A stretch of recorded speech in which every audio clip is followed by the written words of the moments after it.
আসসালামু আলাইকুম প্রিয় দর্শক, বিপিএল এর আরও একটা আপডেট ভিডিওতে আপনাকে স্বাগত। ঢাকা ক্যাপিটালসের একটা সাইনিং অ্যালার্ট রয়েছে এবং দুর্বার রাজশাহী নিয়ে কিছু কথা রয়েছে।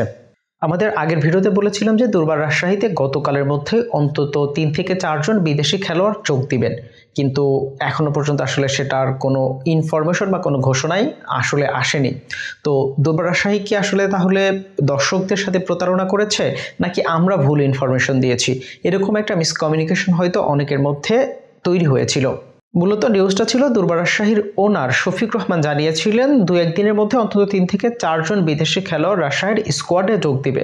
তো সেক্ষেত্রে যেহেতু আজকে একটা ম্যাচ ছিল দুর্বার রাজশাহীর এবং বোলিং নিয়ে তারা শঙ্কায় ছিল, তো সেক্ষেত্রে আমরা চিন্তা করেছিলাম যে হয়তো গতকালই দুর্বার রাজশাহীর স্কোয়াডে যোগ দিবে এবং আজকের ম্যাচে তাদেরকে স্কোয়াডে দেখা যাবে, একাদশে দেখা যাবে, কিন্তু সেটা আসলে হয়নি। এখন দুর্বার রাজশাহীর সিলেট পর্বে আর কোনো ম্যাচ নেই। আজকে ঢাকা ক্যাপিটালসের সাথে ম্যাচটাই তাদের সিলেট পর্বের শেষ ম্যাচ। এর পরের ম্যাচ রয়েছে তাদের চিটাগং কিংসে এবং এখানে একটা লম্বা সময় তারা পাচ্ছে।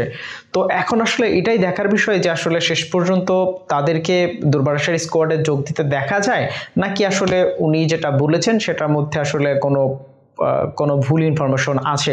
এটার জন্য আসলে এখন কয়েকটা দিন অপেক্ষা করা ছাড়া আসলে কিছু করার নাই।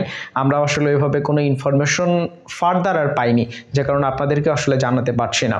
তবে হারের ভিত্তিতে ঘুরপাক খাওয়া ঢাকা ক্যাপিটালস নতুন এক তারকাকে তাদের দলে ফিরিয়েছে এবং ইতিমধ্যে তিনি দলের সাথে যোগও দিয়েছেন, অনুশীলনও শুরু করেছেন।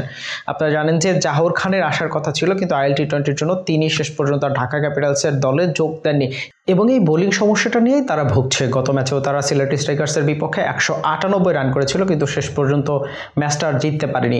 এবার সেই বোলিং সমস্যার সমাধান করতেই ক্যারিবিয়ান পেসার রনসফোর্ড রিটনকে দলে ফিরিয়েছে ঢাকা ক্যাপিটালস। তিনি ইতিমধ্যেই দলের সাথে যোগ দিয়েছেন এবং অনুশীলনও করেছেন।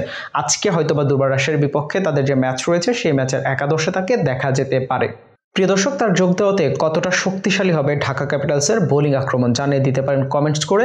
এছাড়াও বিপিএলের সর্বশেষ আপডেট পেতে সাবস্ক্রাইব করে রাখতে পারেন আমাদের ইউটিউব চ্যানেলটি এবং ফলো দিয়ে রাখতে পারেন আমাদের ফেসবুক পেজটি।